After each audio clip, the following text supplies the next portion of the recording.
כשאני אומרת לכם ירושלים, מה עובר לכם בראש? מה זה ירושלים? בית המקדש. כותל.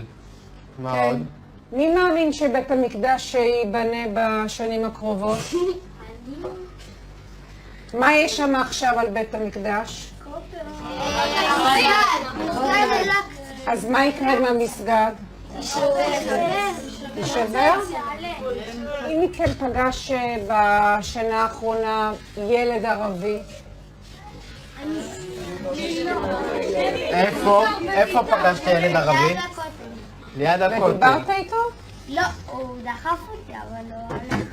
ומה קורה כשאתם רואים ילד ערבי? מה אתם מרגישים? פשוט זעם. זעם? רוצה לרצוח.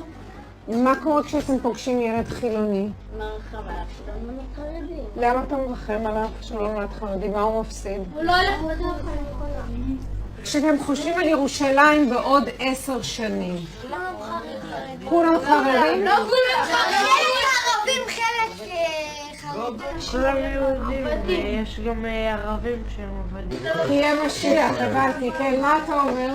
שמלחמה כל הערבים ימותו, וחלק מהם יהיו עבדים. קיבלת את כל הסיפור שלך. ילדים, תודה רבה. תודה רבה. תמשיכו להצליח ולראות אתכם בישיבות.